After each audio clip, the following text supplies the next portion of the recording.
All right, this is the chase race. We'll have the explanation for it here shortly.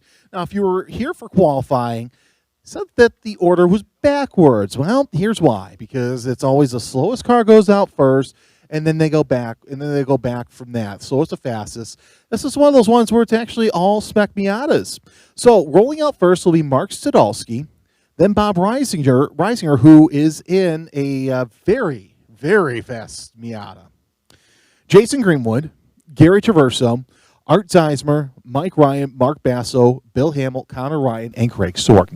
So if you're that driver, and now we have the start of our chase race as Mark Sadolski has been released. Here comes Bob Reisinger, the number 99 Connor Willis Racing Miata, and now Bob Greenwood has to sit and wait. And that's when things get interesting because you see that the gap is so huge right now. And then once they cut, as we see Mark Basso now leave right behind Mike Ryan, the gap's going to be huge. As Greg Sorg is away, the last car is underway. As told, it was Miklos who had the issue there in turn number 16. Well, here's Mike Gritter explaining the nuances of the chase race. Hi, I'm Mike Gritter, race director here at Autobahn Country Club. It looks like we're in the middle of our final chase race of the season, so I'm here to explain to you, what is a chase race?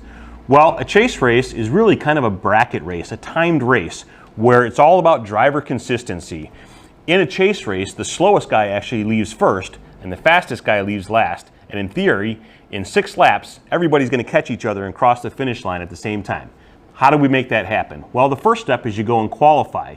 When you go out and qualify, you want to do a time that you can repeat time and time again, not necessarily the fastest you can possibly go. We're going to take that qualifying time, and that's going to determine how you're going to line up for the race. When the grid people line you up for the race, they're going to let you know if you've got a big gap behind you or in front of you to the other cars. So for example, if the car in front of you is leaving 30 seconds in front of you, they're going to let you know so you can be ready when it's time when your time comes. If the car behind you is right behind you, you may want to know that he's going to be right behind you when you leave on track. When it comes time for the race, the starter is going to tell you when to go. The slowest guy is going to leave first, and that starts the clock for the entire race. We're going to go through the whole lineup of cars that are entered in the race till the fastest guy is released. Sometimes the fastest guy might be a minute, 2 minutes, 3 minutes, a full lap behind the slowest car, and he's got to make up all that time in 6 laps. Once you're on track, you want to just drive consistently and drive your own race. You don't want to be influenced what other people are doing around you. For the first couple laps, you may not see any other cars. As the race goes on and we've got a lap or 2 to go, then everyone's going to start to bunch up. The key is just to drive your own race and be consistent. Don't start going faster than you normally do just because those cars are in your mirror. An important part of a chase race is the breakouts. What's a breakout? Well, we take your qualifying time and you're allowed to go 2 seconds faster than you qualified. If you go more than that, it's called a breakout. We look at each individual lap of the race, and for each breakout, you get a time penalty added to your total race time. So for example, if you break out 1 time, you have 5 seconds added to your total race time. A second breakout, and you have an additional 10 seconds added onto that. The third breakout is an additional 15 seconds on down the line.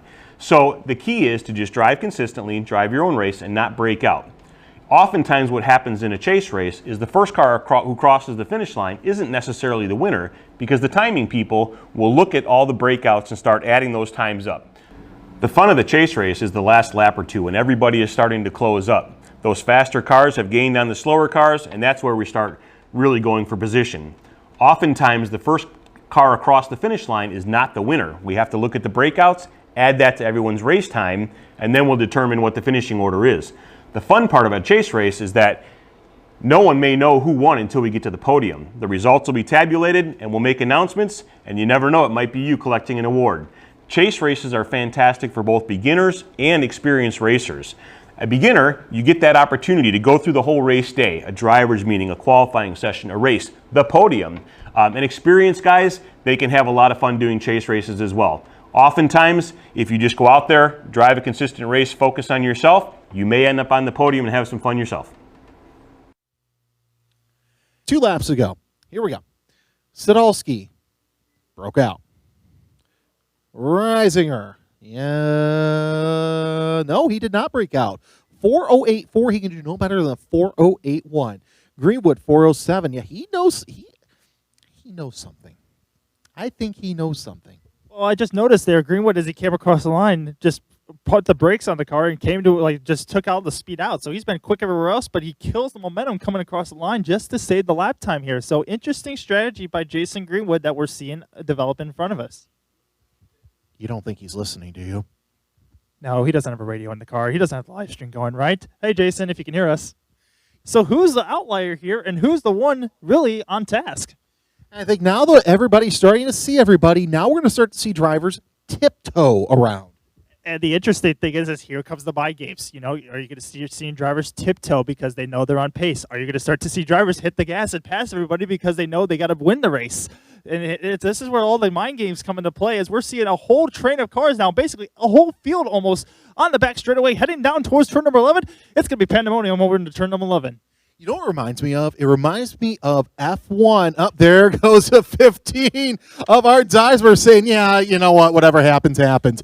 Sorg is trying to hold everybody up 3 wide as they go into turn number 11.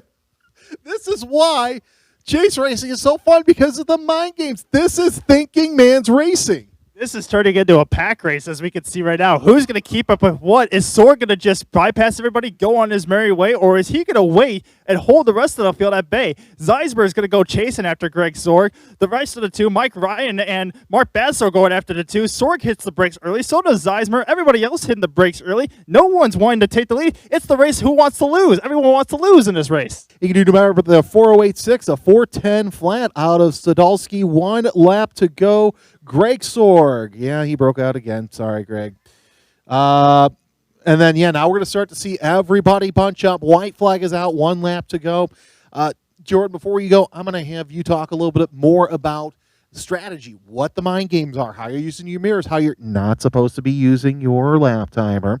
And moving along here as I try and calculate the breakout. I know that he does a lot of vintage drag racing in his Top Fuel Dragster. He does a lot of, he's been, dabbling around in National. Oh, there goes Sadalski. We've just lost the overall lead. So he's just deciding, you know what, I've broke out enough as it is.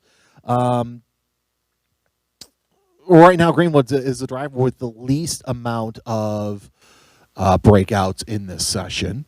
He'll get the twin checkers as Greg Sorg officially comes across the line first in this chase race. And then across the line, here comes a battle.